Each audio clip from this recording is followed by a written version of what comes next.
I never imagined that a simple Mother's Day brunch would be the moment my entire world came crashing down. But when my millionaire son looked me in the eye and asked if I liked the $5,000 Clara gives me every month, I felt my heart stop because I had no idea what he was talking about. My name is Margaret Chen, and I'm 62 years old. I've lived in San Francisco my whole life, watching this city transform from the foggy, bohemian place of my youth into the tech capital it is today. My son Daniel became part of that transformation.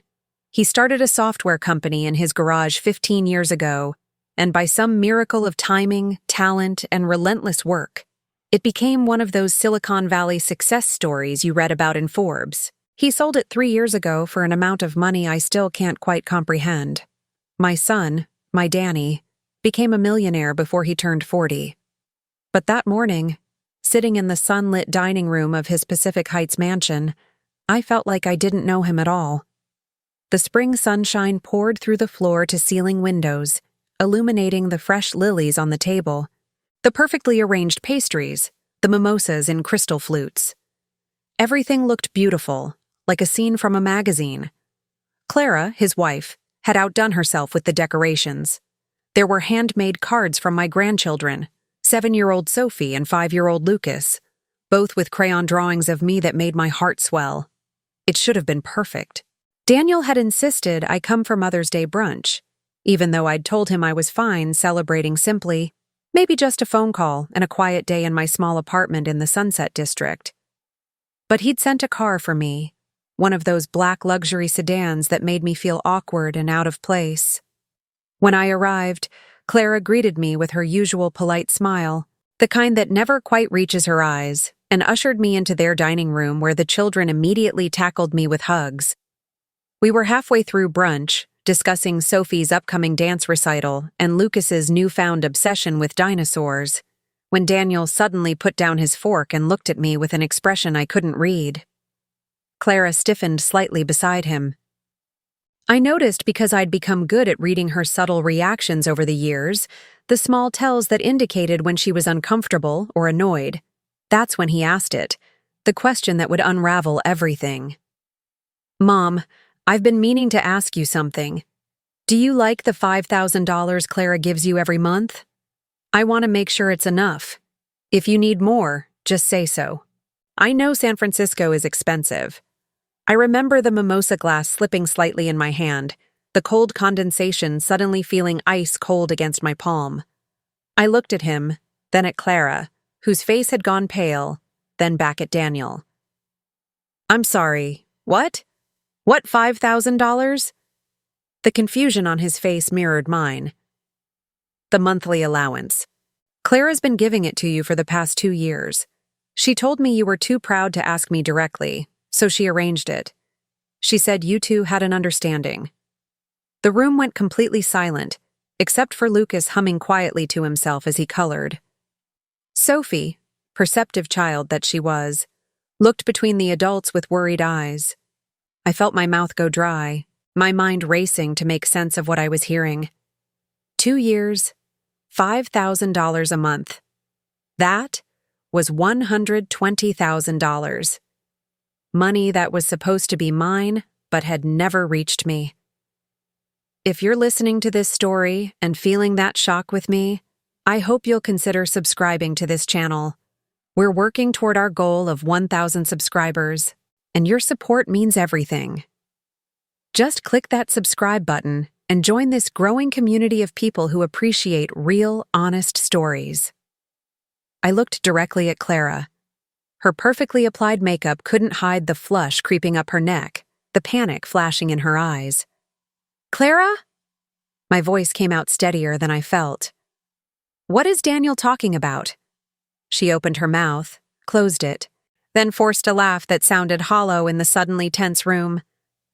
"Oh, Margaret, you're confused. Remember?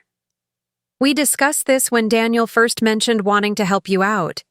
You said you'd prefer I handle it directly, that it would be less awkward." I've never been a confrontational person.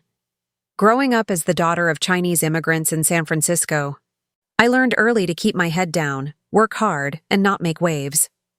My parents ran a small grocery store in Chinatown, and I watched them defer to customers, smile through insults, always be polite even when people weren't polite to them. I carried that into my own life, through my marriage to Robert, through raising Daniel mostly on my own after Robert died of a heart attack when Danny was only 12. I worked 2 jobs, sometimes 3, to make sure my son had opportunities. I cleaned offices at night and worked as a seamstress during the day, my fingers constantly moving, always sewing, always working. But in that moment, something in me snapped. Maybe it was the audacity of the lie, told so smoothly in front of my son and grandchildren.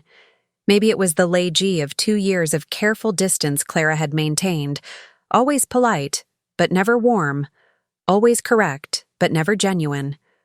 Or maybe it was simply that I was tired of being quiet. That never happened, Clara. My voice was quiet but firm. I have never received a single dollar from you. Not once in 2 years. Daniel's face changed. I watched my son, my brilliant, successful son, process this information.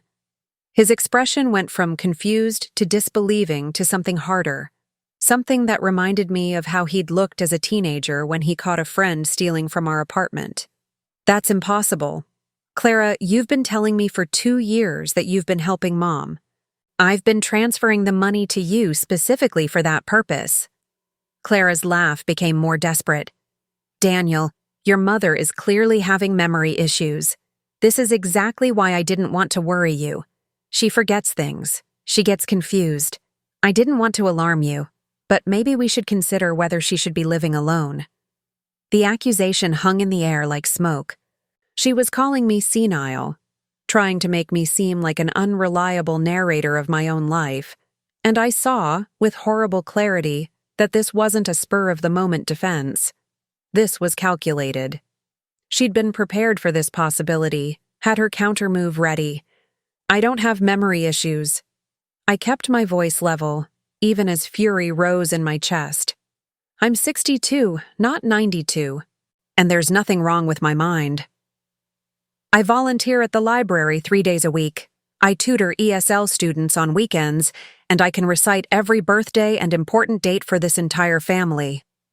I have never received any money from you, Clara. Not a single check, transfer, or cash payment. Sophie started crying softly. The sound pierced through the adult tension, reminding us that little ears were hearing everything. Daniel stood up abruptly, his chair scraping against the hardwood floor. Kids, why don't you go play in the family room? Mommy and Daddy need to talk with Grandma for a minute. Clara immediately stood too. Sophie, Lucas, come with Mommy. Let's go watch a movie. But Daniel held up his hand. No, Clara, I need you to stay here. Mom, can you take the kids to the family room, please? Just turn on something for them to watch. I took my grandchildren's hands, Sophie's small fingers trembling in mine, and led them down the hallway. Their family room was like something out of a dream, with plush couches, a television the size of a movie screen, and toys organized in expensive-looking bins. I put on an animated movie they liked, kissed both their heads, and told them everything would be okay, even though I wasn't sure it would be. When I returned to the dining room, Daniel was standing by the window, his back to Clara, who remained seated but looked like she might bolt at any moment. The beautiful Mother's Day spread sat forgotten on the table, the lily's sweet scent now cloying in the tense atmosphere. Show me your bank statements, Clara. Daniel's voice was cold in a way I'd never heard before. If you've been giving Mom $5,000 a month for 2 years, there should be $120,000 in transfers. Show me. For those of you following along with this story, I want to take a moment to ask for your support. We're building something special here, a community of people who value authentic storytelling. Help us reach 1,000 subscribers by clicking that subscribe button right now. Your subscription makes a real difference. Clara stood up slowly, her hands gripping the edge of the table. Daniel, I can't believe you're treating me like a criminal. I'm your wife. I've been taking care of your mother out of the goodness of my heart. And this is how you repay me? By believing her over me? Then show me the statements. Prove it. It should be easy enough. He turned to face her, and I saw my son as the businessman he'd become, the person who'd negotiated million-dollar deals and built a company from nothing. There was no warmth in his expression, only cold calculation. Clara's face crumbled. For a moment, I almost felt sorry for her. Almost. Then she said something that made my blood run cold. You don't understand. Your mother doesn't need the money. Look at her. She lives in that tiny apartment, wears the same old clothes, never asks for anything. What would she even do with $5,000 a month? I put it to better use. Sophie's private school, Lucas's therapy sessions, the renovation of the guest house. These are investments in the family. The admission hung in the air like a bomb that had just detonated. She'd stolen from me. For 2 years, she'd taken money intended for me and spent it on whatever she wanted, telling my son she was helping me while I continued to live on my modest Social Security and the small pension from my years working as a seamstress. I thought about all the times over those 2 years when I'd struggled. The winter when my heating broke and I wore 3 sweaters inside my apartment for a week because I couldn't afford the repair.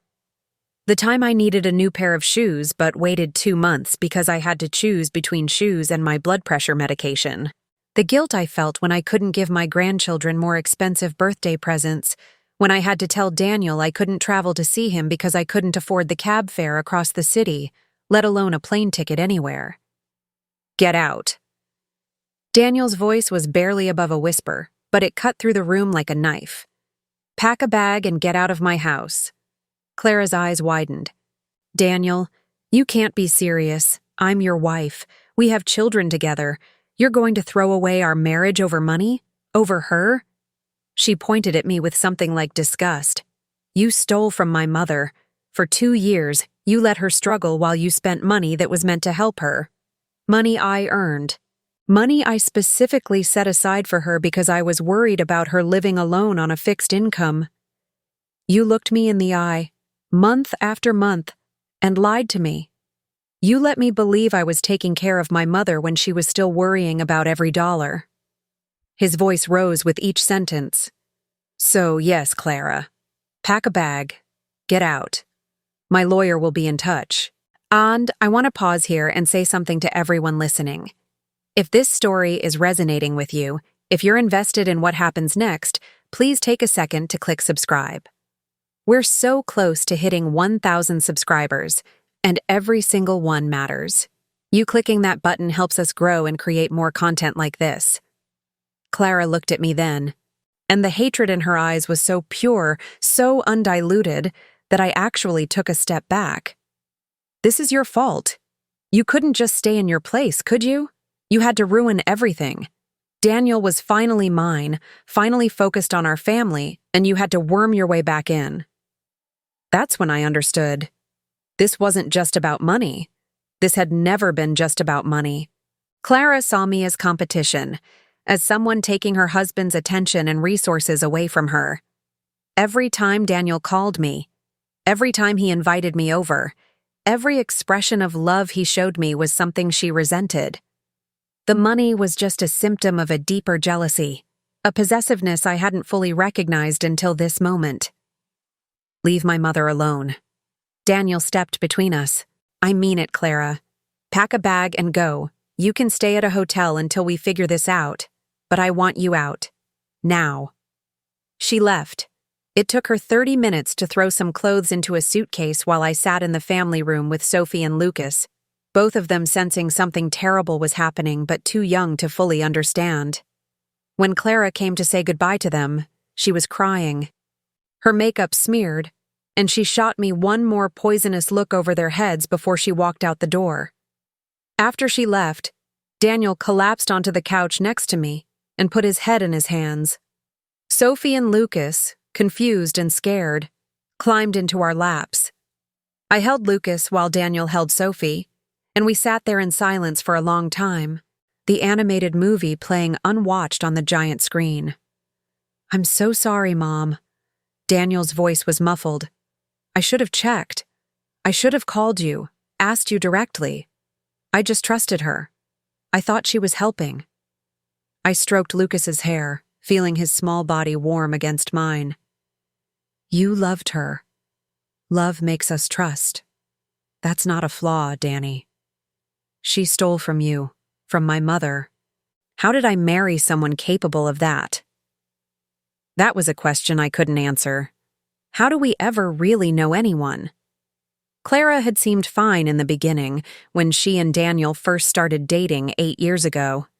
She was beautiful, accomplished, a marketing executive at a prestigious firm. She said the right things, smiled at the right times. There were small moments over the years that made me wonder, little instances of coldness or calculation, but I'd dismissed them. I'd told myself I was being an overprotective mother, that I needed to let Daniel live his own life. The next few weeks were chaos. Daniel filed for divorce immediately. His lawyer?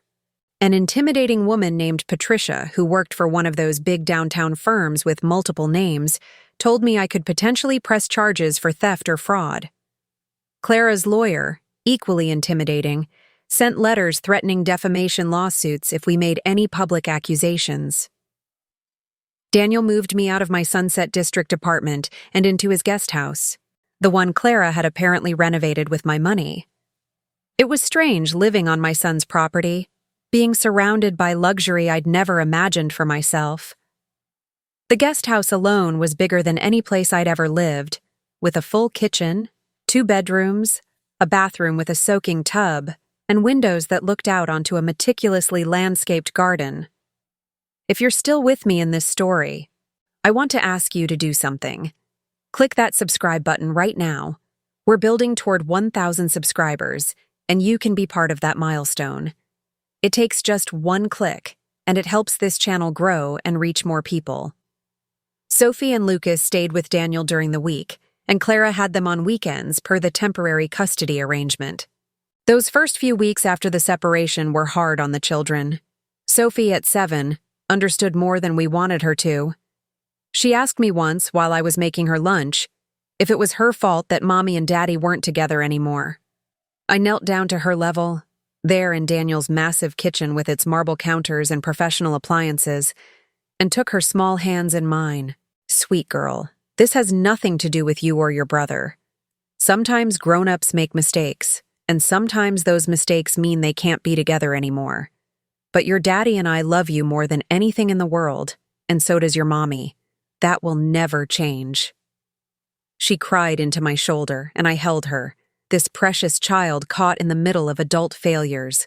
Lucas, only 5, didn't fully grasp what was happening, but he sensed the tension.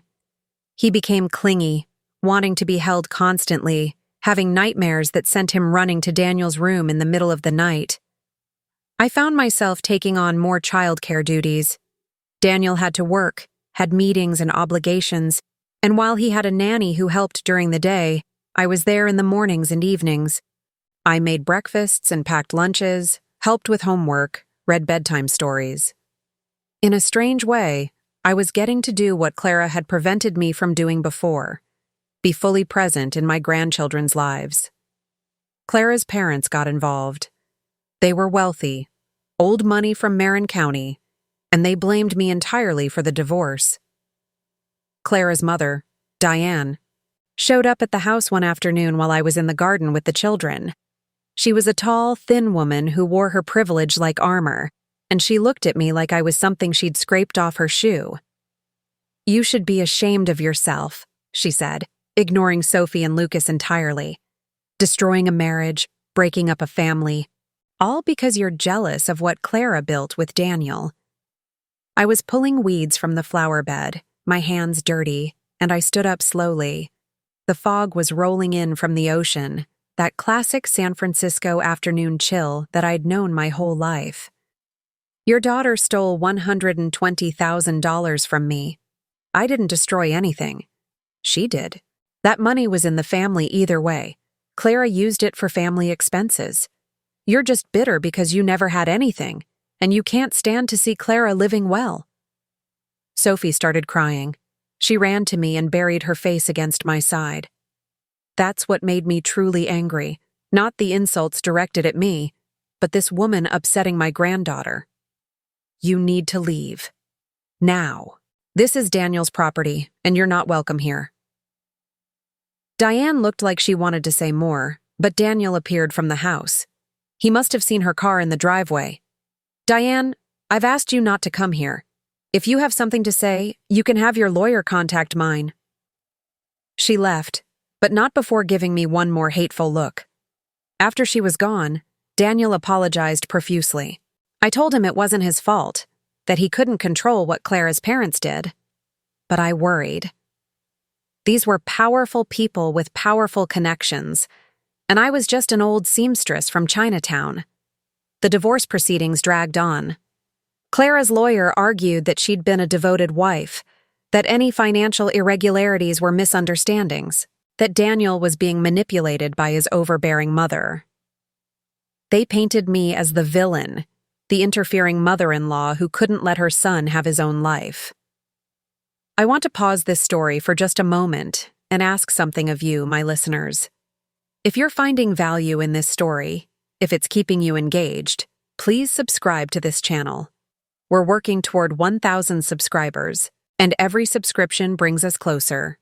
Just hit that red subscribe button. It's free, it's easy, and it helps so much. Patricia, Daniel's lawyer, prepared me for the possibility that I might have to testify. The idea terrified me. I'd never been comfortable with attention, never liked speaking in front of groups.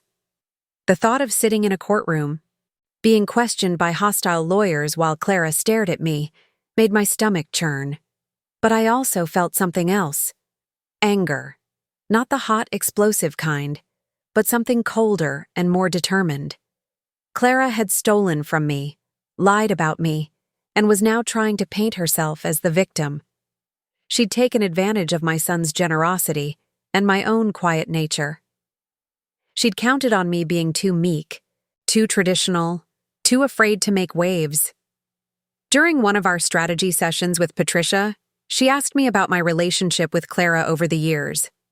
I told her the truth, that Clara had always been cordial but distant, that she'd often made subtle comments about how different our backgrounds were, how she and Daniel were building a new kind of life. Did she ever explicitly prevent you from seeing Daniel or the children? Patricia asked, her pen poised over her legal pad. I thought about it carefully. Not explicitly, but there were patterns. She'd schedule family events when she knew I was working. She'd tell Daniel I was too busy to come to things when she'd never asked me. She'd accept my offers to babysit but then critique how I did things, my old-fashioned cooking, the way I spoke Chinese to the children, the stories I told them about my childhood. It was small things. Death by 1,000 cuts. Patricia nodded. That's going to be important. It establishes a pattern of behavior, of her wanting to separate you from Daniel and the children. The preliminary hearings were brutal. I sat in the courtroom, in a borrowed dress because I didn't own anything appropriate for court, and listened to Clara's lawyer describe me as a manipulative, jealous woman who couldn't accept that her son had grown up and moved on. They brought up how I'd lived modestly despite Daniel's wealth, suggesting it was some kind of martyrdom complex, that I chose to struggle so I could guilt Daniel. It was absurd. It was infuriating. And there was nothing I could do but sit there and take it. But then Patricia put Daniel on the stand. My son, in his expensive suit, looking every bit the successful entrepreneur, told his story. He explained how he'd wanted to help me financially, how he'd felt guilty about my modest lifestyle when he had so much.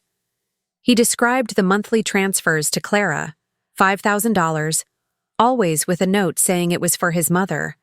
He showed the court records of these transfers, $120,000 over 24 months, all designated for me.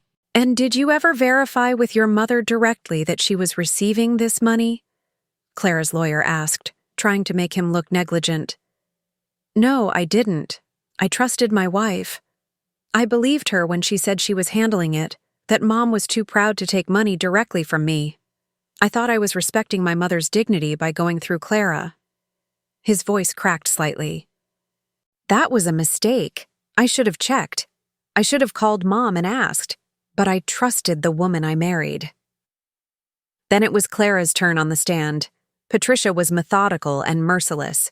She walked Clara through every single transfer, asking her to explain what she'd done with each one. Clara's story kept changing. First, she said she'd given me cash and I'd forgotten. Then she said she'd spent it on things for me that I didn't remember. Finally, she admitted she'd used the money for family expenses, but insisted it was all for legitimate needs. But Mrs. Chen, Daniel's mother, wasn't asking for renovations to your guest house, was she? Patricia's voice was sharp. She wasn't asking for your children's private school tuition to be paid. She was, in fact, living in a small apartment with a broken heater during one of the coldest winters San Francisco has seen in years, wasn't she? Your support means everything to this channel. If you're invested in hearing how this story ends, please take a moment to subscribe. We're so close to 1,000 subscribers, and you clicking that button helps us reach that goal. Join this community of listeners who appreciate real, honest storytelling.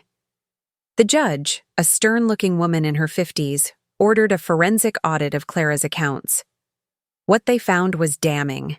Not only had Clara spent the money meant for me, but she'd also been siphoning off additional funds from Daniel's accounts, small amounts he'd never noticed, building her own separate savings. Over the course of their marriage, she'd moved nearly $300,000 into accounts Daniel didn't know about.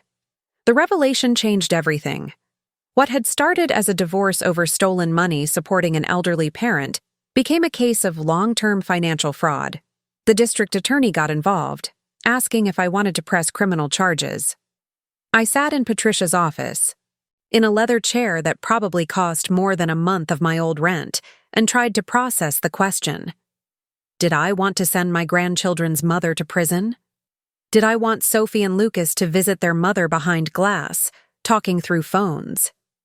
What happens if I don't press charges? I asked. Patricia leaned back in her chair.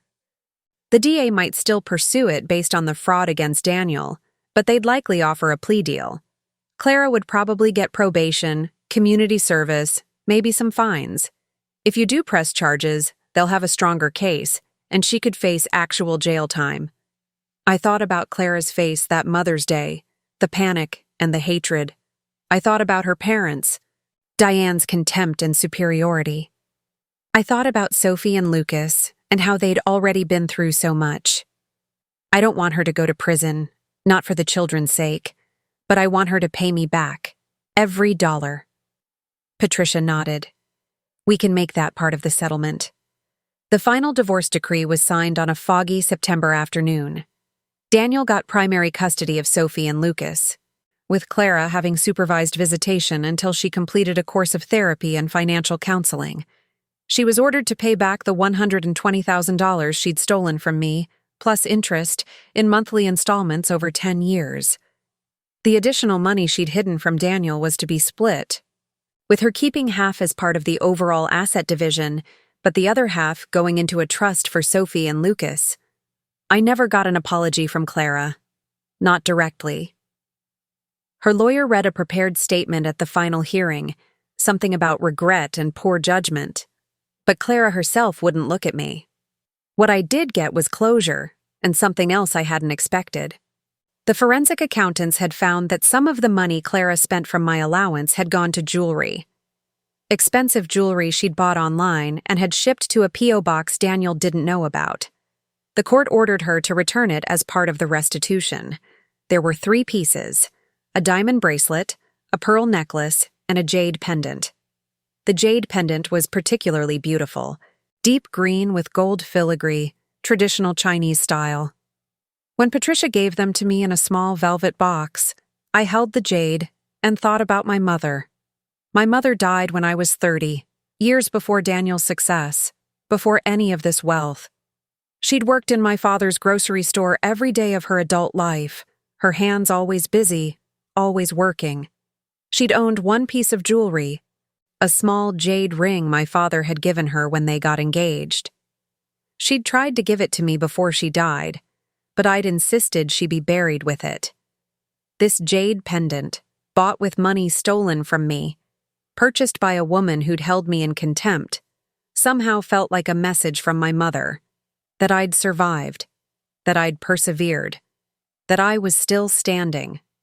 Before we wrap up this story, I want to make one more request. If you've stayed with me through this entire journey, if you've felt the emotions and the struggles along with me, please subscribe to this channel. We're building a community of people who value authentic stories, and we need just 1,000 subscribers to reach our first major milestone.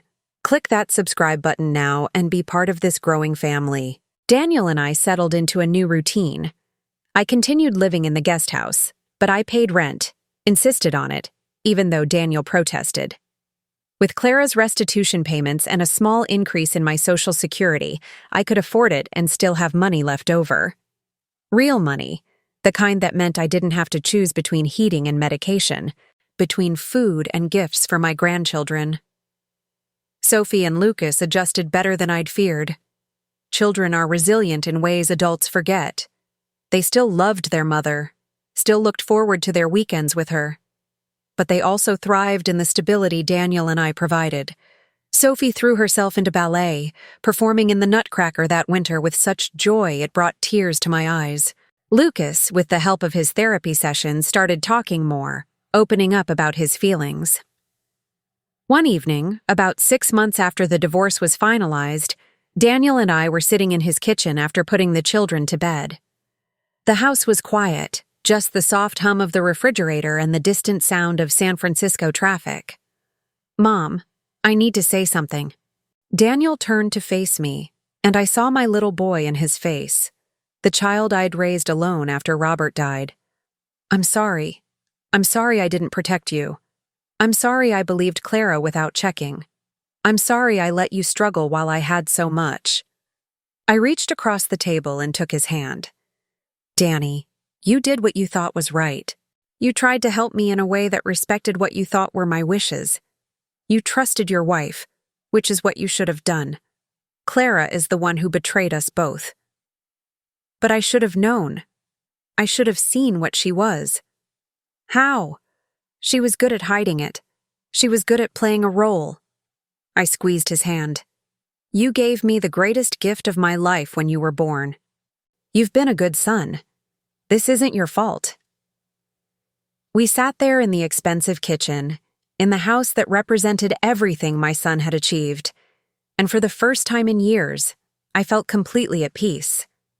Not because of the money, although financial security certainly helped, but because my relationship with my son had been tested and had survived. Because my grandchildren were happy and safe. Because I'd found my voice and used it. Clara's first restitution payment arrived a week later. $500 transferred into an account Patricia had set up for me. It would take 10 years to repay everything, but that was fine. I wasn't in a hurry. I used that first payment to buy ingredients for a feast. I cooked for 3 days, making all of Daniel's childhood favorites. Pot stickers and noodles, roast duck and fried rice, egg tarts and almond cookies. The kitchen filled with the smells of my childhood, of my mother's cooking, of tradition and love and survival. When Sophie asked why I was making so much food, I told her we were celebrating. "Celebrating what, Grandma?" she asked, her small hands covered in flour from helping me make dumpling wrappers. "Celebrating that we're together," I said. "Celebrating that we're family. Celebrating that sometimes, even when people hurt us, we come out stronger." She didn't fully understand, but she nodded solemnly and went back to her dumpling wrapping, her tongue sticking out in concentration. That Mother's Day, the one where my world fell apart, turned out to be the beginning of something better. It took me 62 years to find my voice, to stand up for myself, to refuse to be quiet and invisible. But I found it, and I've kept it. Daniel still tries to give me money, still wants to buy me things and take care of me. I let him sometimes, but I also insist on my independence. I volunteer at the library 4 days a week now instead of 3. I teach ESL classes to new immigrants, many of them Chinese like my parents were, trying to make sense of this complicated country with its opportunities and obstacles. I've started writing down my memories, stories of my childhood in Chinatown, of my parents' struggles, of raising Daniel alone. Sophie and Lucas sit with me sometimes while I write, asking questions about what life was like when I was young. I tell them about my mother, about her strength and her sacrifices. I want them to know where they come from, to understand that wealth is new for our family, that for generations we survived on hard work and determination and love. Clara sent me a letter 6 months ago. It came to Patricia's office, forwarded through lawyers, careful and controlled. In it, she apologized. Not the lawyer-written apology from the courtroom, but something more personal. She said she'd been jealous, that she'd felt like she was competing with me for Daniel's attention and love. She said she'd grown up wealthy but emotionally neglected, that her parents valued status over substance, and she'd repeated those patterns. She said she was in therapy, really working on herself, trying to be better for Sophie and Lucas. I don't know if I believe all of it. Trust, once broken, is hard to rebuild. But I wrote her back. I told her that I hoped she found peace, that I wanted her to have a good relationship with her children, that I believed people could change if they really wanted to. I also told her that I forgave her, not because what she did was okay, but because carrying hatred was too heavy a burden. I'd spent too much of my life being quiet and accommodating, swallowing my feelings to keep peace. I wasn't going to spend my remaining years consumed by anger. Sophie is 9 now, Lucas is 7. They're growing up so fast, these children who were at the center of such turmoil. Sophie wants to be a dancer or a writer. She changes her mind weekly. Lucas wants to be a paleontologist, his dinosaur phase having evolved into a serious passion for science. They both call me Grandma, but sometimes when they're feeling particularly affectionate or need comfort, they call me Popo, the Chinese word for maternal grandmother. When Lucas has nightmares, he runs to the guest house and crawls into bed with me. When Sophie has problems at school, she comes to my door and asks if we can talk. These are the moments that matter. Not the money, not the big house, not the drama and the courtroom battles.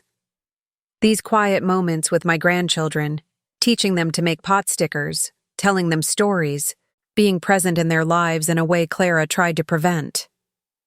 Daniel is dating someone new, a kind woman named Jennifer who works as a teacher. She's nothing like Clara, warm where Clara was cold, genuine where Clara was calculated. She's treated me with respect from the first moment we met, asking about my life, my interests, my history. The children like her too, which matters most. When Jennifer asked me once what happened with Clara, why the marriage ended, I gave her the short version.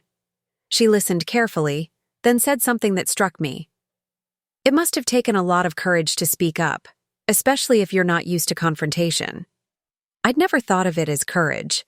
I'd thought of it as necessity, as finally having no choice but to defend myself. But maybe she was right. Maybe it was courage.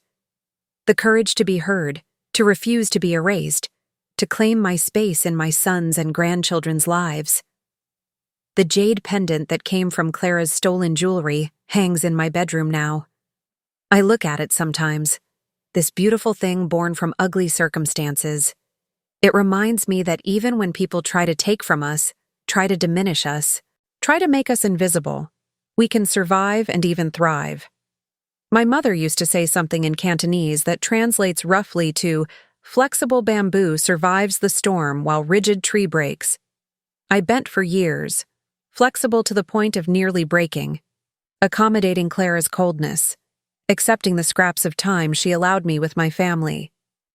But when the storm finally came, when the truth emerged on that Mother's Day, I didn't break. I bent, and then I stood back up. If you've made it to the end of this story, thank you for listening.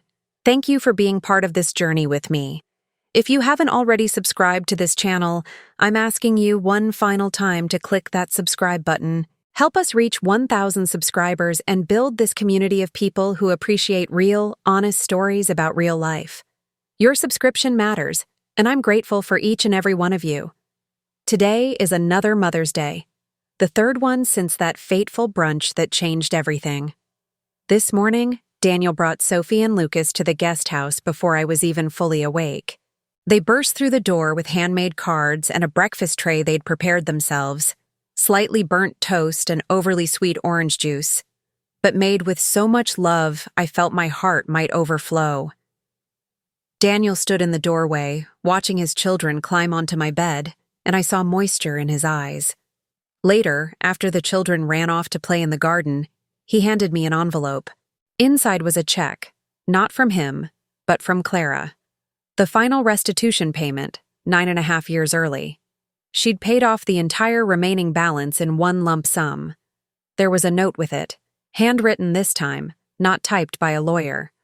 It said simply, "I want to be free of this debt, and I want you to be free of waiting for my payments. I genuinely hope you're well, Margaret. I hope someday my children will understand that I'm trying to be better. Clara." I held the check in my hands, this piece of paper representing the end of a long, painful chapter. $100,000, the remainder of what she owed me. With this, the financial part of our story was finally, completely closed. But money was never really what the story was about.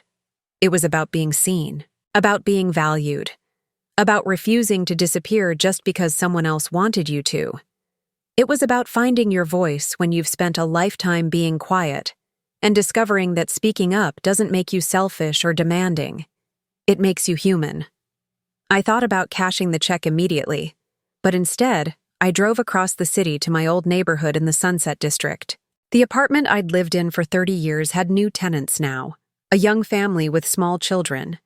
I drove past the grocery stores where I'd carefully calculated every purchase, the bus stops where I'd waited in the fog and rain to get to my cleaning jobs, the library where I'd borrowed books because I couldn't afford to buy them. That life felt both distant and immediate, like looking at an old photograph of yourself and recognizing the person but barely remembering what it felt like to be them. I'd been that woman who worried about every dollar, who wore sweaters indoors to save on heating, who felt guilty about wanting things. I wasn't her anymore, but I carried her with me, honored her struggles, remembered her sacrifices. From there, I drove to Chinatown, to the street where my parents' grocery store used to be. It's a bubble tea shop now, bright and modern, catering to tourists and young people.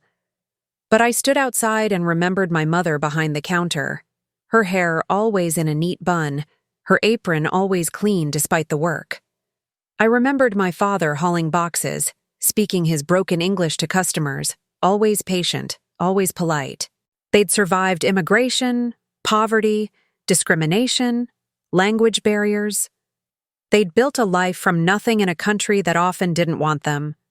They'd raised me to work hard, to not complain, to be grateful for opportunities.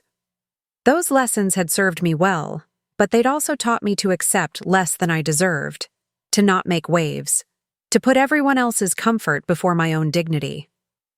I wished I could tell my mother what had happened, how I'd finally stood up for myself. I think she would have been proud, though she might have worried about the family conflict it caused. She'd always prioritized family harmony, sometimes at great personal cost. But I also think she would have understood. After all, she'd left everything she knew to come to America, had found her own courage when she needed it. Standing there on that Chinatown street, with the smells of roast duck and incense drifting from nearby shops, I made a decision about the money. I would keep half for myself, for security and comfort, and the freedom to help my grandchildren with college someday. But the other half I would donate to organizations that helped immigrant families, especially older immigrant women who often became invisible in their own families and communities. If you're still listening, if this story has touched you in any way, I want to ask you one more time to join our community. Subscribe to this channel, help us grow, be part of something meaningful. We're building toward 1,000 subscribers, and your support makes all the difference. Just click that subscribe button and you become part of this family of listeners who value authentic, real stories. I told Daniel about my decision that evening, after the Mother's Day dinner he'd prepared with Jennifer's help. They'd made an elaborate meal, clearly spending hours in the kitchen, and the children had eaten themselves into happy exhaustion. We sat on his back patio, watching the sun set over the San Francisco skyline, the fog rolling in like a soft blanket. "That's beautiful, Mom," Daniel said when I explained my plan for the donation. "Really beautiful. But are you sure? That's $50,000. You could do a lot with that money." "I can do a lot with it this way too," I replied. "I spent most of my life struggling, feeling invisible, feeling like I didn't matter. If I can help other women feel seen, feel valued, that's worth more than anything I could buy for myself." Jennifer, sitting beside Daniel with her hand in his, smiled at me. "You're an incredible woman, Margaret. Those children you help, those immigrant families, they're so lucky to have someone who understands what they're going through." I thought about that word, incredible. I'd never considered myself incredible. I'd always been ordinary, unremarkable, just another immigrant's daughter trying to get by. But maybe surviving is its own form of incredible. Maybe raising a child alone after your husband dies, working multiple jobs, sacrificing everything for your son's future. Maybe that's remarkable, even if it feels like simply doing what needs to be done. Maybe standing up for yourself after 62 years of being quiet, maybe that's incredible too. The fog had rolled in completely now, wrapping the city in its cool embrace. This was the San Francisco I knew, the one tourists complained about but locals loved. The fog that made you wear layers even in summer, that turned the Golden Gate Bridge into a ghost of itself, that reminded you that beauty and discomfort could exist in the same moment. Sophie wandered out onto the patio, fighting sleep, and climbed into my lap. She was getting big for lap sitting, all long limbs and growing bones. But I held her anyway. She smelled like the lavender soap Jennifer had brought, like childhood and innocence and possibility. "Grandma," she murmured sleepily, "I made you something at school for Mother's Day, but I forgot to give it to you." "You can give it to me tomorrow, sweet girl." "No, I want to give it now." She wiggled out of my lap and ran inside, returning moments later with a paper she decorated with markers and stickers. At the top, in her careful 7-year-old handwriting, it said, "Why my grandma is special."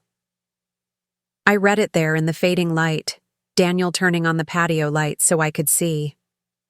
Sophie had written, "My grandma is special because she teaches me to cook Chinese food.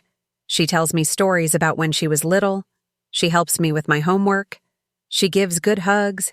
She is strong and brave. She loves me no matter what. I want to be like her when I grow up." I couldn't speak for a moment, emotion closing my throat.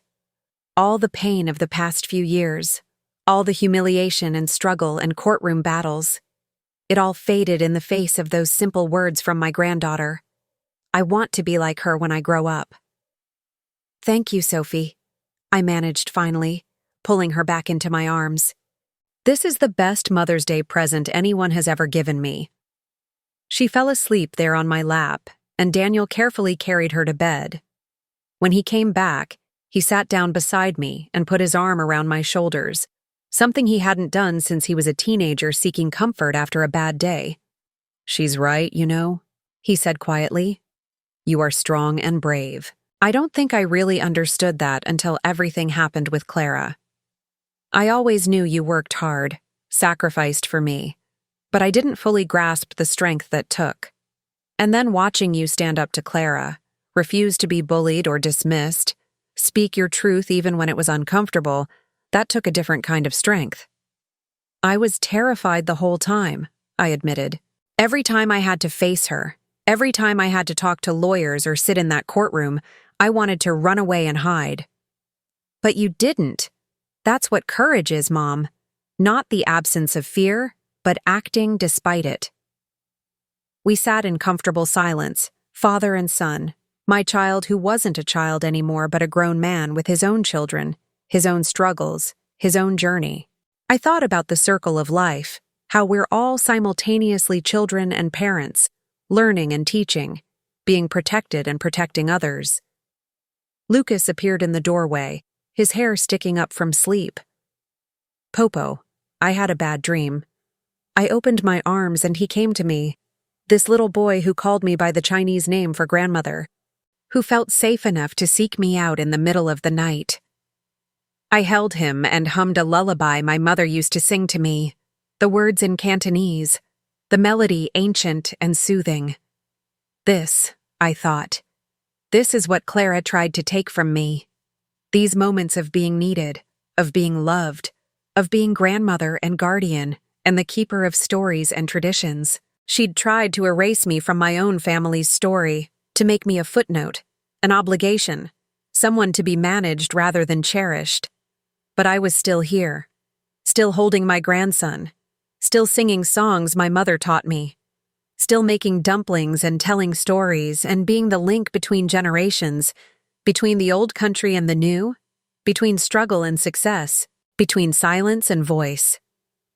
For everyone who's been on this journey with me, listening to this long story of betrayal and recovery, of finding strength you didn't know you had, I want to say thank you. And I want to ask you, one final time, to subscribe to this channel. Your subscription, your support, it matters. It helps us reach that goal of 1,000 subscribers. It helps us build a community of people who understand that real life is messy and complicated and sometimes painful, but also beautiful and worth sharing. Please, click that subscribe button now. The weeks turned into months, and life found its rhythm. I set up the donation fund with Patricia's help, creating a foundation in my parents' names to help elderly immigrants, particularly women, with everything from English classes to legal assistance to financial literacy education. The first recipient was a 70-year-old woman from China, who'd been sending money to her family back home for years, without realizing her son-in-law was stealing it. We helped her set up proper bank accounts and direct transfers, helped her understand her rights. When I met her at the community center where we held our workshops, she hugged me and cried. She spoke in Cantonese, the dialect of my childhood, and told me she'd felt so ashamed, so stupid for not understanding the American banking system better. I held her hands, these hands worn from decades of work, and told her in Cantonese that she wasn't stupid, that the system was complicated on purpose, that she deserved better. I saw my mother in her face. I saw myself as I might have been without Daniel's success, without the eventual justice of Clara's restitution. I saw how easily any of us could become invisible, could be taken advantage of, could lose ourselves in trying to accommodate others. Jennifer joined me at some of the workshops, offering to help teach English to the women who attended. She had a gift for it, patient and encouraging, never making anyone feel bad for not understanding. She and Daniel had gotten engaged by then, a quiet proposal on a beach in Marin County with just the children present. Sophie and Lucas were thrilled, and I was genuinely happy for them. "Do you think Clara minds?" Jennifer asked me once, while we were setting up chairs for a workshop. About Daniel and me, I mean. I considered the question carefully. Probably, but that's not your concern or mine. Clara made choices that ended her marriage. You're not the reason for the divorce, and you have nothing to feel guilty about. I just don't want Sophie and Lucas to think I'm trying to replace their mother. You're not trying to replace anyone. You're just being yourself, loving their father, being kind to them. That's all you need to do. I paused, then added, Clara and I will never be friends. Too much has happened. But I don't wish her ill. I hope she's becoming the person she told me she was trying to be. For the children's sake, if nothing else. Jennifer hugged me then. This woman who would soon become my son's wife, who treated me with warmth and respect, who understood that you could love someone without trying to cut them off from their past or their family.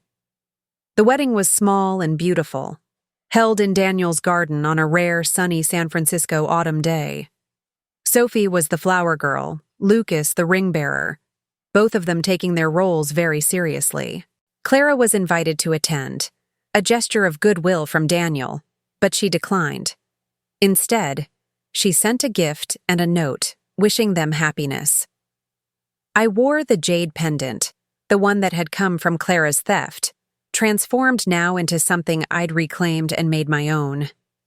Several people complimented it, and I simply thanked them without explaining its history. Some stories don't need to be told. Some origins don't need to be revealed. During the reception, Daniel asked me to dance. We swayed slowly to an old song, one that had played at his father's and my wedding so many years ago. "Dad would be proud of you," I told him. "Of the man you've become, the father you are. He'd be proud of you too, Mom. Proud of how you survived after he died, how you raised me, how you've handled everything with Clara. I know I don't say it enough, but I'm grateful for everything." I looked at my son, this man who'd become successful beyond any of our dreams, and I saw the little boy who used to help me fold laundry in our tiny apartment, who'd do his homework at the kitchen table while I sewed late into the night, who'd hug me when I was tired and tell me he loved me in his small, serious voice. "You were always enough, Danny. Even when we had nothing, even when things were hard, you were always enough." We danced, mother and son, surrounded by people who loved us, in a garden that represented success but also represented something more important, family and connection and love that survives betrayal and hardship and time. That night, back in my guest house, I sat at the small desk I'd set up and continued writing my memories.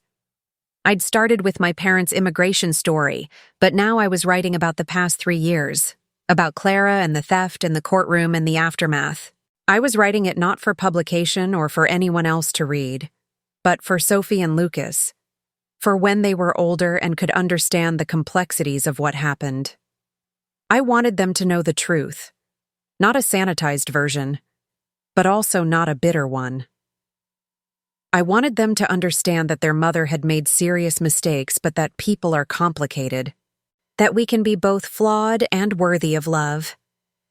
I wanted them to know that their grandmother found her voice late in life, but was glad she found it. I wanted them to know that speaking up for yourself isn't selfish, that setting boundaries isn't cruel, that you can forgive without forgetting and heal without pretending nothing happened. Most of all, I wanted them to know that they came from survivors, from my parents who crossed an ocean and built a life in a strange land, from me, who raised their father alone and refused to disappear when someone tried to erase me, from their father, who had the courage to see the truth even when it meant his marriage ended, even from their mother, who despite her failures was trying to become better. For those of you who have stayed with me through this entire story, through all its twists and complications, I am so grateful. You've given me your time and attention, and that's a precious gift. If you haven't subscribed yet, I'm asking you now, please join us. Help us build this community to 1,000 subscribers and beyond. Click that subscribe button and be part of something special. Sophie and Lucas are 10 and 8 now as I'm telling you this story. They're thriving in ways that make my heart sing. Sophie is in a pre-professional ballet program and talks about maybe going to Juilliard someday. Lucas is in advanced science classes and has won 2 science fair competitions with projects about dinosaur fossils and evolution.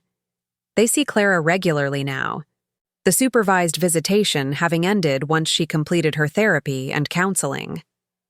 Their relationship with her is complicated, as it probably will be for years, but they love her and she loves them. I stay out of it, offering the children a safe space to talk about their feelings but never bad-mouthing their mother or trying to turn them against her. Clara and I have achieved something like a truce. We're polite at school events and birthday parties. We don't socialize or have deep conversations, but we can be in the same room without tension. She thanked me once, stiffly and formally, for not pressing criminal charges that might have sent her to prison. I accepted her thanks without elaboration. I sometimes wonder what would have happened if I'd never spoken up that Mother's Day, if I'd just gone along with Clara's lies when Daniel asked about the money. Would she have continued stealing? Would the marriage have eventually ended anyway over some other betrayal? Would I have faded further into the background of my own family's life until I was barely there at all? But those are useless speculations. What happened? Happened. I spoke up. The truth came out. A marriage ended, but a family survived and even grew stronger in some ways. The foundation in my parents' names has helped over 200 families now. We've expanded beyond just financial literacy to offer job placement assistance, legal aid, English classes, and social support groups. I work there 3 days a week, and it's become my passion, my purpose beyond my family. Last week, a woman came to one of our workshops. She was in her 50s, from Vietnam, and she was crying. Her son's wife had been telling the son that his mother was getting an allowance from them, but the mother had never seen a penny. The story was so similar to my own that I felt a chill run down my spine. I sat with her after the workshop, held her hands, and told her my story. All of it. The theft, the confrontation, the court case, the resolution. I told her that speaking up was terrifying but necessary, that family loyalty couldn't be one-sided, that she deserved better. She looked at me with tears streaming down her face and said in halting English, "You are a strong woman. I want to be strong like you." I thought about how I'd never felt strong, even now. How I still sometimes woke up anxious, worried about money even though I had plenty now. How I still sometimes hesitated before speaking up, that old habit of being quiet and accommodating rising up before I consciously pushed it down. Strength isn't something you have or don't have, I told her. It's something you choose over and over again. Every time you speak your truth, every time you refuse to be invisible, every time you say, "This isn't okay," you're being strong. And it gets easier with practice. She nodded, wiping her eyes, and I gave her the card for Patricia's law office. I don't know what she'll decide to do, but I know she has options now. She knows she's not alone. She knows that other women have faced similar situations and survived. That's what the foundation does, really. It doesn't just provide practical help, though that's important. It tells people they matter, that they're seen, that they deserve dignity and respect regardless of their age, their English skills, their understanding of American systems. It tells them what I wish someone had told me years ago, that being quiet and accommodating isn't always a virtue, that sometimes the most loving thing you can do for your family is to refuse to enable dysfunction. Daniel and Jennifer had a baby girl last year, my third grandchild, named Elizabeth but called Ellie. She has Jennifer's blonde hair and Daniel's serious expression, and she's the most placid baby I've ever known. When I hold her, I think about all the generations of women in our family, my mother and me, and now Sophie and Ellie, each of us facing different challenges, different versions of the same struggles to be seen and valued and heard. I hope Ellie grows up in a world that values her voice from the beginning. I hope she never has to spend 62 years learning that she matters. But if she does face that struggle, she'll have her grandmother's story to guide her. She'll know that it's never too late to find your voice, never too late to stand up for yourself, never too late to claim your space in the world. Before I finish this story, I want to tell you about something that happened last Mother's Day, the fourth one since everything changed. Daniel and Jennifer threw a party, inviting not just me but also the women from the foundation, creating this beautiful gathering of mothers and daughters and grandmothers from all different backgrounds. There was Filipino food, and Chinese food, and Mexican food, and Vietnamese food. All the cuisines of the immigrant communities we served. There were women speaking Tagalog and Cantonese and Spanish and Vietnamese and English, sometimes all in the same conversation. There were children running around the garden, playing together despite language barriers, the way children do. Clara came too, with Sophie and Lucas. She stood awkwardly at first, not sure where she fit in this gathering. But one of the women from the foundation, not knowing who Clara was, struck up a conversation with her about the challenges of motherhood, and I watched as Clara, slowly, carefully, began to open up about her own struggles with therapy and accountability and trying to be better. I didn't join that conversation. It wasn't my place, but I was glad it was happening. Glad that Clara was finding her own support, her own community. Hurt people, as they say, and perhaps Clara had been hurting in ways I'd never fully understood. Late in the afternoon, when the party was winding down, Sophie came to find me.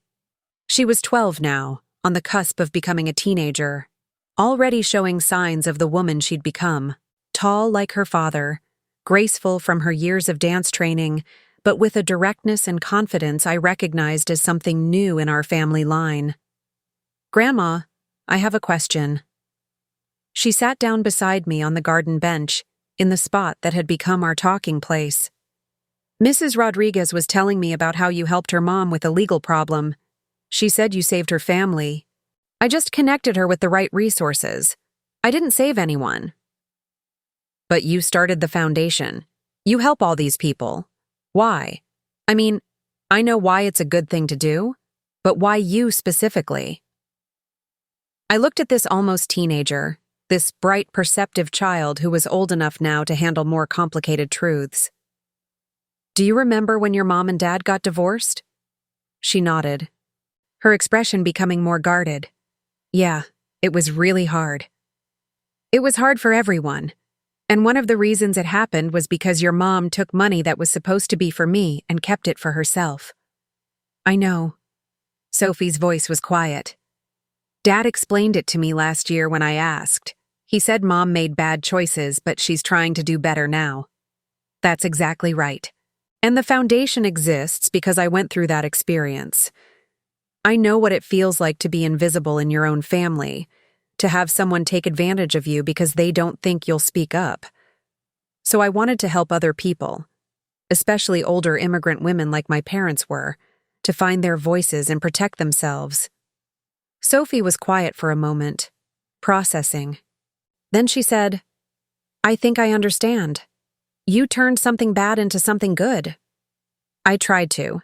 That's all any of us can do, really. Take the hard things we go through and see if we can use them to help someone else." She leaned against my shoulder, this girl becoming a woman. And we sat there watching the party, watching all these mothers and daughters and grandmothers who'd found each other, who'd created community out of shared struggle and hope. "I want to help with the foundation," Sophie said suddenly. "When I'm older, I mean. I want to learn Spanish and maybe Chinese so I can talk to the women who come. I want to help people like you do." My heart swelled with pride and love and hope for this child, this next generation who would carry forward the lessons learned from pain and survival. I would love that, Sophie. I would love that so much. Now, as I'm finishing telling you this story, I'm 66 years old. 4 years have passed since that Mother's Day that changed everything. The foundation has helped hundreds of families. Clara has paid her full restitution and is building a better relationship with her children. Daniel and Jennifer are happy together, creating a home full of warmth and love. Sophie, Lucas, and Ellie are growing up knowing they're cherished. And I, Margaret Chen, have found my voice and my purpose. If there's anything I want you to take away from this story, it's this. It's never too late. It's never too late to speak up, to claim your dignity, to refuse to be invisible. It's never too late to turn pain into purpose, to transform your struggles into strength, to become the person you were always meant to be. And for those of you who have listened to this entire journey with me, who've stayed through every twist and turn, I thank you from the bottom of my heart. If you haven't yet subscribed to this channel, I'm asking you one last time. Help us build this community. Help us reach that goal of 1,000 subscribers and beyond. Click that subscribe button right now. Your support means everything, not just to this channel, but to the mission of telling real stories about real people who find courage in unexpected moments. Thank you for listening. Thank you for being part of this journey. And remember, your voice matters. Your story matters. You matter. Never let anyone convince you otherwise. I never imagined that a simple Mother's Day brunch would be the moment my entire world came crashing down. But when my millionaire son looked